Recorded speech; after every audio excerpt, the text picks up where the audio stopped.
Alright, so this is gonna be the Kara new top 10, the new Kara top 10. And it's not gonna be like a power, who's the strongest top 10.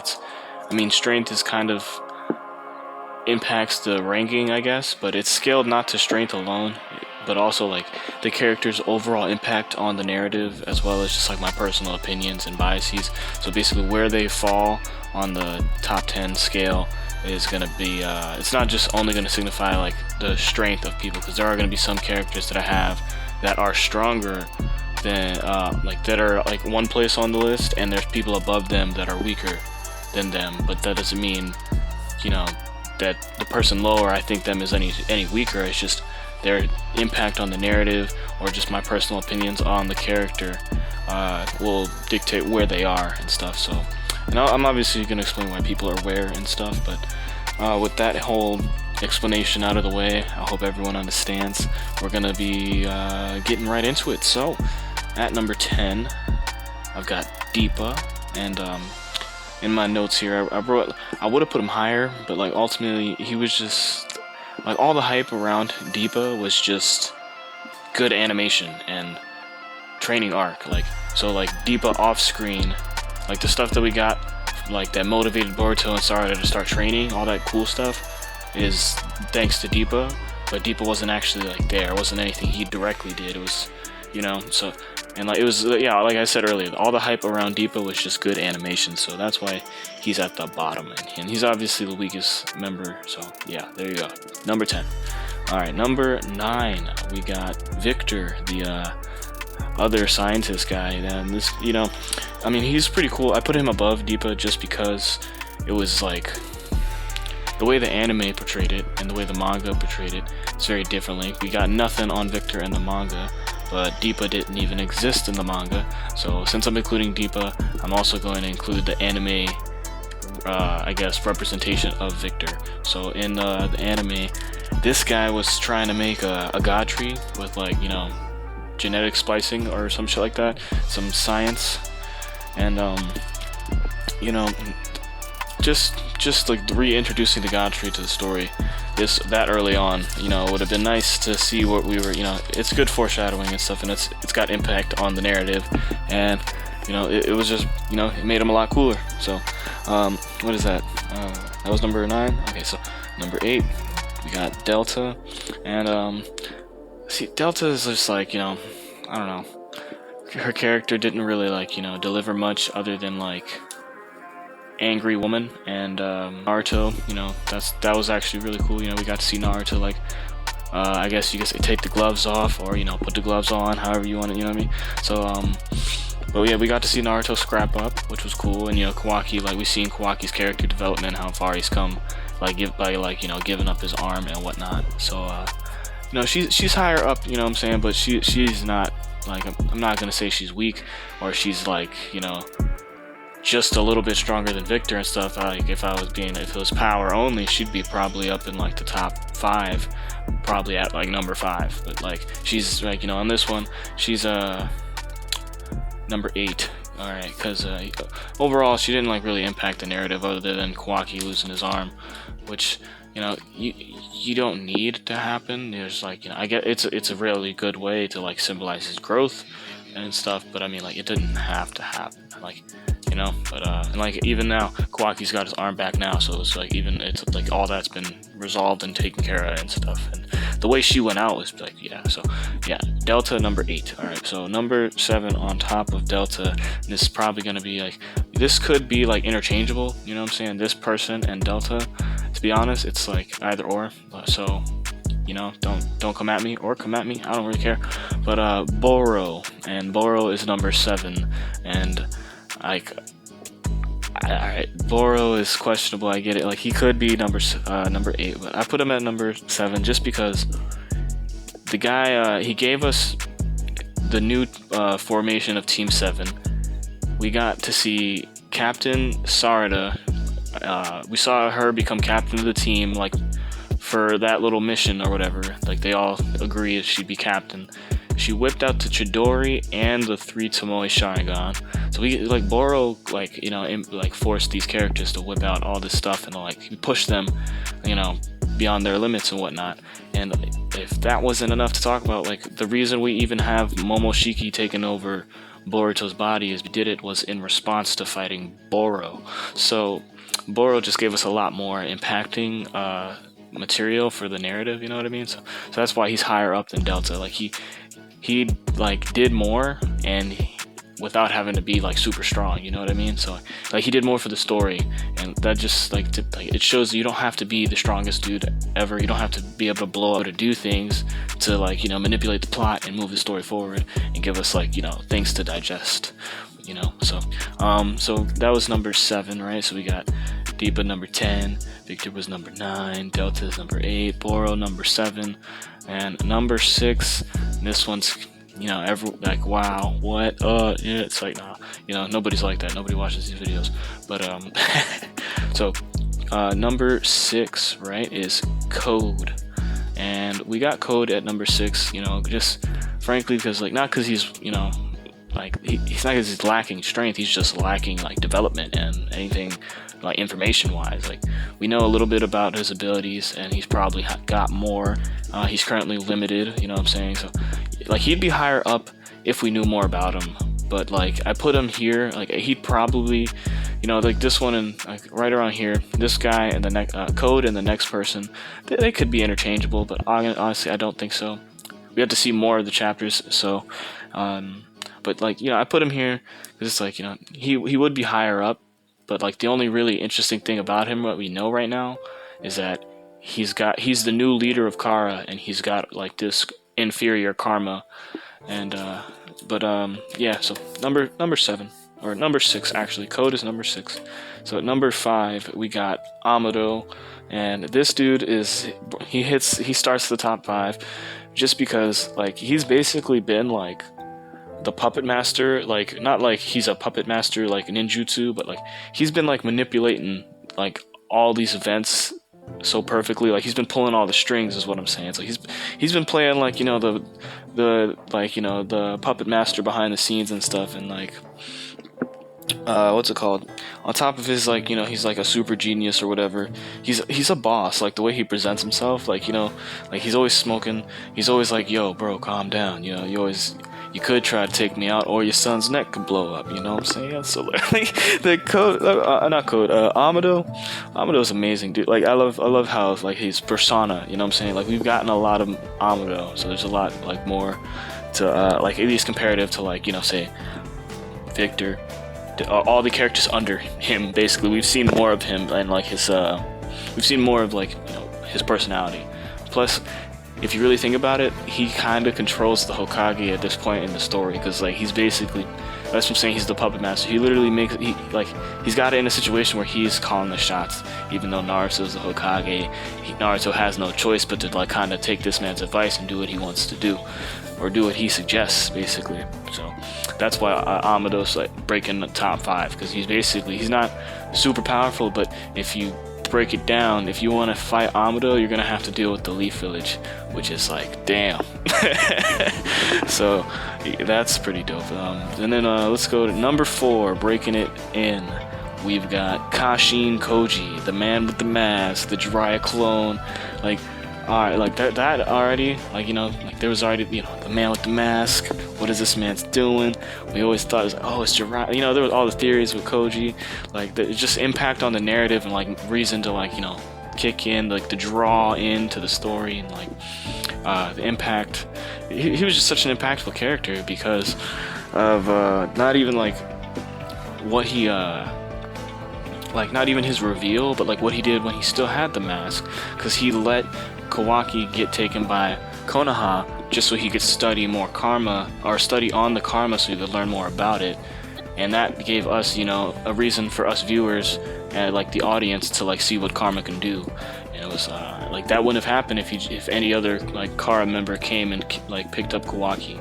So and then at the same time, his like then it's his reveal and stuff, and like he finally, like the mask finally comes off, and it's like the mask, if I remember right, the mask only comes off does the mask, I can't remember, I think the mask comes off versus Ishiki, like after Jigen dies, because this man kills Jigen, right? And I'm pretty sure the mask breaks because of something Ishiki does, which breaks the mask. It could have been Jigen, I can't remember. I have to reread that shit. It was so cool. But then he also evaded his like death. Like, you know, Ishiki's like, bro, like with my eyes I can see your destiny. You're just copied off of Jiraiya, so you're gonna share the same fate. You're gonna die here, and you're not gonna accomplish nothing. And that was like crazy, because then, you know, he was like, you got any last words for me? You want me to tell anybody anything before I leave you here to die? My man said, summoning jutsu, and then reverse summoned himself out of there, and it was like, yeah, nah, I ain't going nut on your terms, bro. So like, and then like, we still don't know what happened to him after that. So like, and like, I don't know, you can obviously tell if you watch my videos, I'm a big Kashin Koji guy. But yeah, Kashin Koji for the win. Hit number 4. We're gonna go number 3. Number 3, we got Ishiki Osotsuki,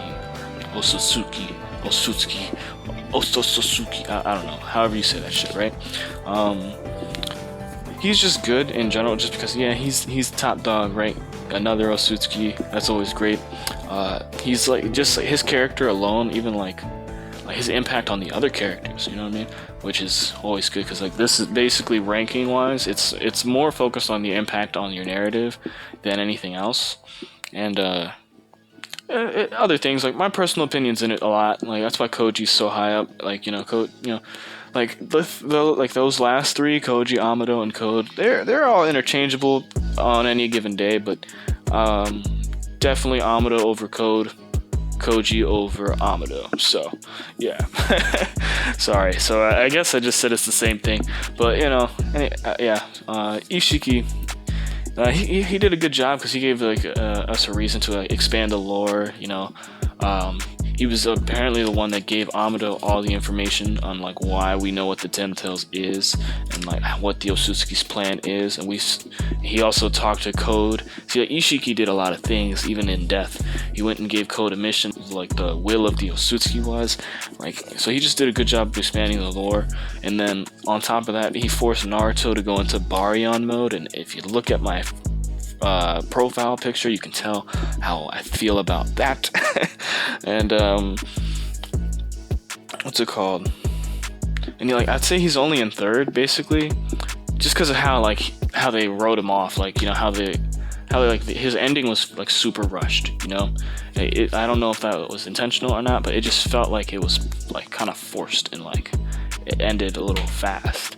So that's why he's not higher up. But like the ride, like the whole ride of like, you know, because it was like, I'm pretty sure a year long with like Jigen, and like maybe more, and like a year long with like Ishiki. Like, I know it was at least a year long ride with Ishiki, and like what he's been doing and that whole fight. So Ishiki, like, you know, he's up there because just his whole personality, and how he, like, you know, how he held himself together. Like, he was a classy ass motherfucker.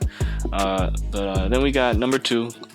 We gotta wrap this up. I don't want this to be really long. So number 2, we've got Jigen, and I know it's crazy to think, right? But technically, Ishiki and Jigen are like, to me, I'm gonna rank them as 2 different vessels, because before we even knew about Ishiki, there was just like Jigen, like the way he carried himself was, granted, that is Ishiki's personality, so like you could switch the 2, but I'm thinking like the entire mystery of the fact of like who and like what, like who this guy was, and like what his deal was, and like the fact that we knew nothing about him, and we were just like drawn in based off of like the personality alone. Like this man's just eating wine, and eating food, drinking wine, just always sitting down, just chilling. Everyone's scared of him. He's got like, you know, his speech pattern was like, you know, like the way they wrote his dialogue, it was really good. In the manga, I'm saying, because Jigen performed really well in the manga. I'm not liking his portrayal as much in the anime. There's nothing wrong with it. It's just, I feel like I don't know, there's something about it. Maybe it's because the animation studios just keep like outsourcing it on like random episodes, so it's like characters look different from episode to episode, and it's like there's no consistency, because like you'll get like a good spree of like, oh, okay, Studio Perio or whatever, they did like these 3, and then they're gonna outsource this 2, and it's gonna go to this 3rd one that's kind of almost got it, and then it's gonna go back to 1, and then back to Pero, and it's gonna be like, yeah, okay, so like a lot of stuff looks like it's inconsistent, like, and it's whatever, but I don't want to get into all that stuff. But so Jigen number 2, just basically because the mystery that he just brought in, like, you know, he made us want to read the story. It was like, what was his deal? And then we got number 1, which everybody's simping for this girl. I don't know how you gonna say her name when it finally gets animated or whatever, and we hear it in, like, you know, in the sub. But I'm going with Ada or Ada. You know, let's go with Ada. I like Ada better. Just like alright, here's the thing, like the implications. So not even, she doesn't have like much impact on the narrative yet, even though with that 1 chapter we learned more about her than we've ever learned about Code. See, that's why he's so low to me. But like in the latest chapter with Ada, we learned about her abilities and how broken they are, and like her motives, and like what's it called, like just like her motivation, and like what her goal is to do now that she's awake, which just the implications that are involved with that. Because first of all, so we know that she's gonna go meet Boruto or Kawaki, because that's something she wants to do. She wants to see if they'll fall, like if she can get them to, I don't know if it's to get them to fall in love with her, because like she's tired of that, but she wants to get them to meet her, or she wants to meet them so that they can, like, you know, she can see how like they actually feel about her, because they're the only 2 people who can, right? So that's why it's interesting for her, because they can, like, and then if she can make them fall in love with him, then it's real love. That's basically her main thing. And that's not the main thing. She also wants to kill Amado for making her go through all that stuff, like, you know, how he augmented her to be this way. So like she wants to kill Amado, and she wants to try to get with Boruto or Kawaki, either one. And then at the same time, her secondary ability is like to make everyone fall in love with you or whatever. That's not even the main problem. The main thing is that she can see everything everywhere, and like we know she can. It's like she says, Code says she knows everything in the world, right? But she knows everything in, like, technically across multiple dimensions. I would even say the universe, just because of the fact that she saw how Ishiki died, and that fight took place in a different dimension, somewhere like basically on a different planet. Like Boruto teleported Ishiki to a different planet, more or less. You know, they shifted dimensions, and Sasuke teleported there too.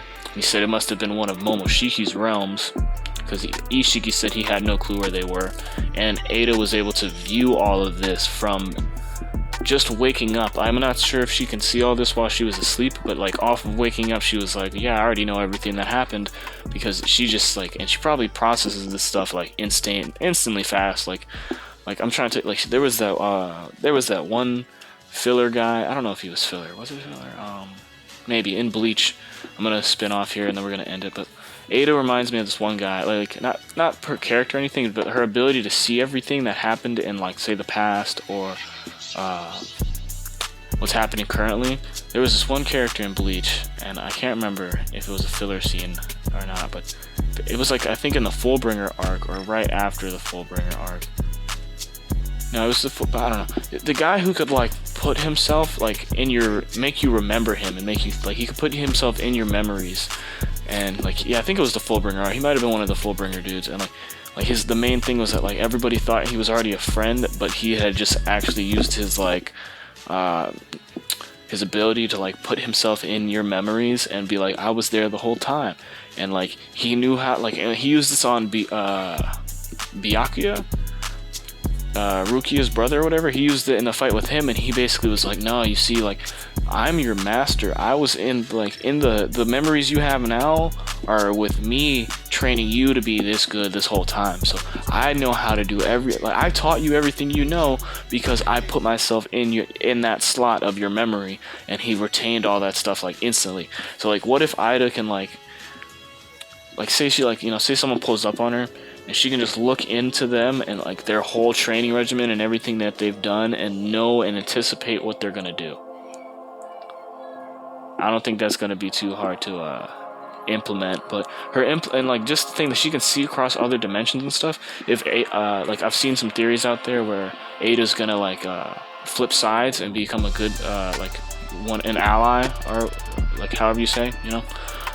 So like if Ada does end up flipping sides, all Naruto or Sasuke or anybody would have to ask her are there more Osutsuki? How many are there? Where are they?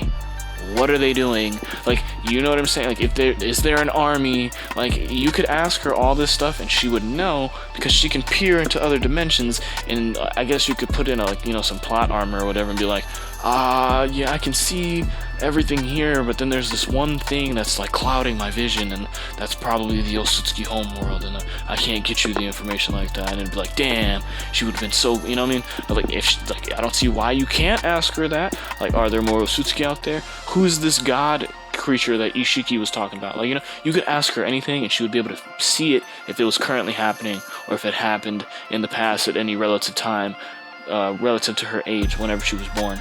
But yeah, that's why I got her at number 1, just because her impact on the story is just the implication she brings as a new character currently, and she's already been developed a little bit more than Code has been currently in the manga, at least. And I like her better than Jigen. I don't know, maybe I fell for her jutsu or whatever, but yep. That's it for this video. I want to cut it now because this would take forever to do it in editing. So don't forget to like, comment, subscribe, do all the YouTube crap that, you know, every YouTuber spills at you, or, you know, don't do that stuff. How about that, you know? But anyway, let me know if you made it to the end of the video by, you know, like commenting something about your top 10 Kara member. Who do you think should be number 1 or not? Yeah, but see you guys later. Peace.